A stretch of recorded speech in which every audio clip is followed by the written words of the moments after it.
Hi, everybody, and welcome to another edition of CNF Talks, where I have the opportunity to interview one of the speakers at one of our forthcoming events.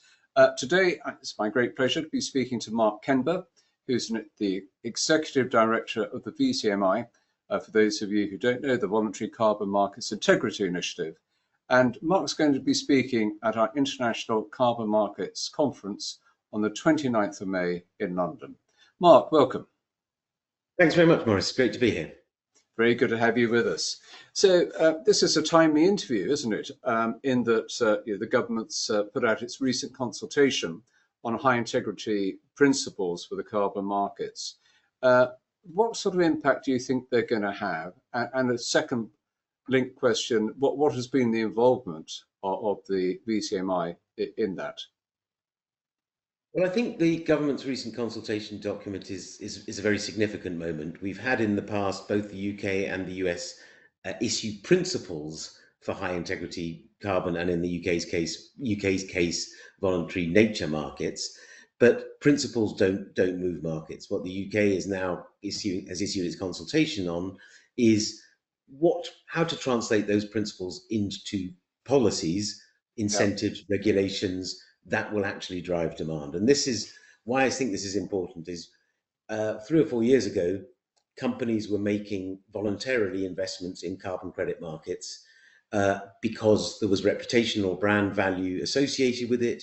They felt that at some point in the near or medium term, they would be able to use carbon credits to fulfill some of their corporate climate transition obligations. And that, particularly the reputation and brand value element, has disappeared. Companies want to be able to use carbon credits. We're just finishing off 3 or 4 months of market research across 20 countries, and companies have said almost across the board and across sectors that they see a value in carbon credits. They want to decarbonize. It's not a question of using carbon credits as a substitute or as a way out of their decarbonization, but decarbonization is difficult and it's expensive, and they want to be able to take responsibility when they cannot meet their targets or cannot be on track to fill the gap. And the UK consultation opens the door to that. The second thing that companies have been saying to us is, without that brand value, without that reputational benefit, they need something to drive them, something that creates a value proposition or a business case for them. And that comes from government, whether it's a direct incentive, the ability to use carbon credits as part of meeting an obligation. For example, the Singapore government has a carbon tax, and companies can use carbon credits to offset some of that liability. So this government piece the UK government consultation is very important, and not alone. The French government last week issued some guidance on using carbon credits, and again referred to Voluntary Carbon Market Integrity Initiative, VCMI's guidance. We're expecting that Singapore will do the same and other countries will follow suit. And that will begin to raise the level of regulatory and policy support for carbon credit market investments. But isn't it the case, I mean, trying to improve the sort of reputational aspect of it, but what's that thing of it can take a lifetime to gain a reputation and a few seconds to lose it? I mean, how easy is it to restore that? Does this consultation go a long way towards restoring that, so companies will be happy to use carbon credits?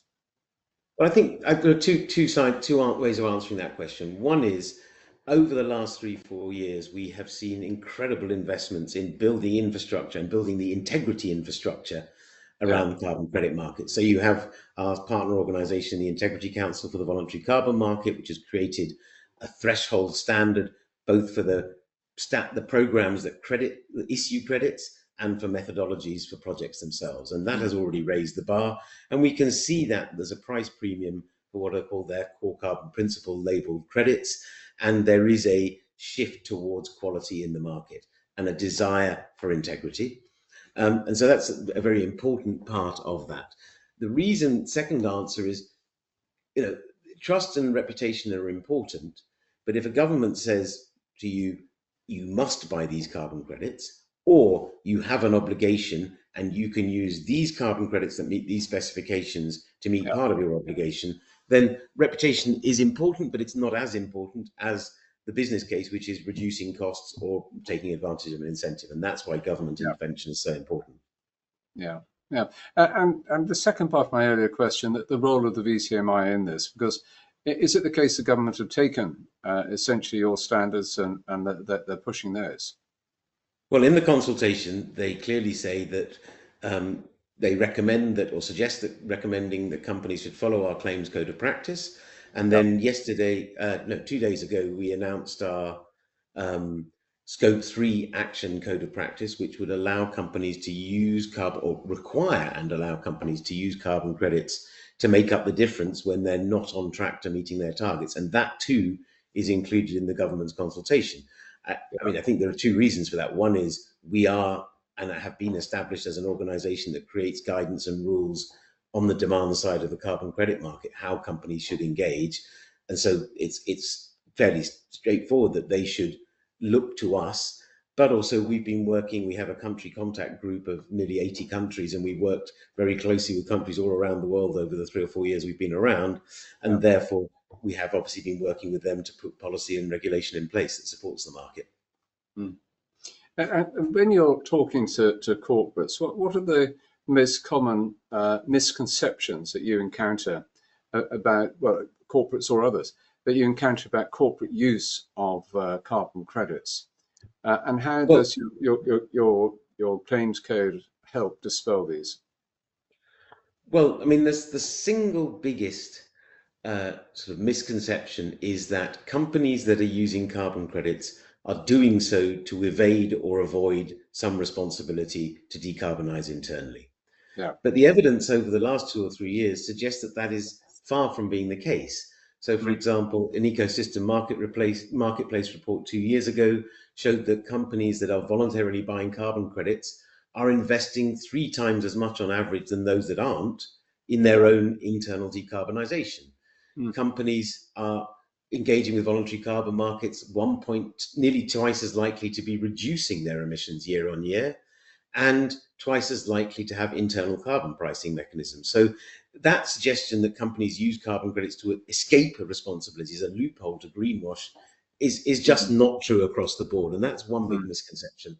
The other is that as a result of much of the criticism of carbon credits in 2022, 23 particularly, that all carbon credits are worthless. Well, if you look at the work of the emerging ratings agencies, B0, Calix, Carbon Direct, and Silvera, and others, Yeah. there are clearly some projects, as there are in the bond market, that are perhaps junk status, but there are a lot of credits that are AA, AAA, and there, as I said before, a push towards quality. So there's a misconception that if a carbon credit is not fit for purpose, then that means the whole market is not fit for purpose. Mm. A, we know that's not the case. There is a variety within the market, but we also know, B, that some of the accusations about robust quantification and measurement, I wouldn't deny those, but they are equally true of national carbon accounting and corporate carbon accounting. Yeah. And so if we let if we only allow for perfection, no one will ever do anything. Mm. Absolutely. And of course, carbon credits fund projects around the world. Mhm. And what sorts of projects or interventions are most urgently in need of investment? And how can the voluntary carbon markets help raise finance in these areas, perhaps especially around nature and biodiversity? Okay, so what kind of projects are needed? Well, there's a timing question is one issue. So whatever kind of project we're looking at, the reason that they are carbon creditable projects is because they would not happen otherwise. So Yeah, a key element of the carbon market is this additionality. Would the activity of the project happened otherwise? If it would yeah, have happened anyway, there's no reason to be given a carbon credit. So we're talking about a whole bunch of projects that are either not the least cost option or don't have an IRR without carbon finance that would make them bankable. And those are everything from a community that has no electricity supply, making a choice between a diesel generator and an off-grid solar system, both which would provide the same reliable energy. If the diesel genset is cheaper, then you need the carbon credit to put the solar instead. But the timing issue is you need to do it now, not wait. You can't ask a community without electricity to wait for 4 or 5 years till public sector funding is available or some other funding is available. So there's a timing question because those opportunities to reduce and remove emissions will be stranded. So that's one part. Across the board, our belief is that is an all the above approach. We need both emissions reductions and removals, and we need both nature and technology. So, there are everything from low carbon irrigation in the agricultural sector, Yeah. better techniques for maintaining soil carbon. There are protecting of standing forests, what's called reducing emissions from REDD+, reducing emissions from degradation and deforestation, restoring and maintaining mangroves and other blue carbon sites, then restoring and reforested degraded lands, increasing woodlands, using clean cook stoves, where you have millions of people who use dirty wood burning or charcoal burning stoves, clean cook stoves, switching from early phase out of coal-fired power stations and replacing them with renewables. There's a myriad of things that need to be done and that can be done, but require finance. And so why carbon finance? Well, as I said at the beginning of the answer, these are projects that would not happen anyway. If they had a high and bankable return, then you would assume they would happen anyway. But they don't happen because for financial reasons, for political barriers, whatever there may be. And so therefore you need the carbon finance to bridge the gap between the not acceptable IRR and an IRR that works for the bank. But carbon finance can go beyond that, in that it is, as a result, leverages other sources of capital, because most carbon credit projects don't rely on carbon finance alone. They need other debt and equity finance, and that carbon finance can leverage those other sources of investment, but can also lay the groundwork or the foundations for countries then to be able to expand in that area. And so one good example of that is a number of solar carbon crediting projects in India in the first decade of this century, made a difference on their own, but created the conditions, skills, capacity, knowledge, understanding, manufacturing, and so on and so forth, for India then to have an extremely ambitious solar mission.